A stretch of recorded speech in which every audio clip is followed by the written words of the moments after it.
বাংলাদেশের মাটিতে নারী টি-20 বিশ্বকাপ আয়োজন নিয়ে আইসিসির সঙ্গে আলোচনা চলমান বলে জানিয়েছেন যুব ও ক্রীড়া উপদেষ্টা আসিফ মাহমুদ।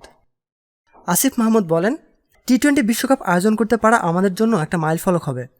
কিন্তু যেহেতু বাংলাদেশ একটা সংকটকালীন সময় পার করছে, আবার একই সময় যারা আমাদের মেহমান হয়ে আসবেন তাদের নিরাপত্তা নিশ্চিত করাটা আমাদের দায়িত্ব। সবকিছু বিবেচনায় এটা ক্রীড়া মন্ত্রণালয়ের হাতে নেই, এখন এটা রাষ্ট্রীয় ব্যাপার। বেশ কয়েকটি এজেন্ডা নিয়ে আগামী 20 আগস্ট ক্রিকেট বোর্ডগুলোর সঙ্গে নিয়ে অনলাইন বৈঠকে বসবে আইসিসি। তারা চাচ্ছে সেই সময়ের মধ্যে যেন বিসিবি নিজেদের সিদ্ধান্ত জানিয়ে দেয়।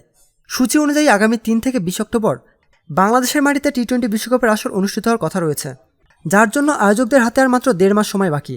সেই হিসেবে দ্রুত জটিলতার অবসান চায় আইসিসি। জিম্বাবুয়ে এবং শ্রীলঙ্কা বিশ্বকাপ আয়োজন করতে তাদের আগ্রহের কথা প্রকাশ করেছে। প্রতিনিয়ত খেলাধুলার আপডেট জানতে আমাদের সাথেই থাকুন। এতক্ষণ আমাদের সাথে থাকার জন্য ধন্যবাদ।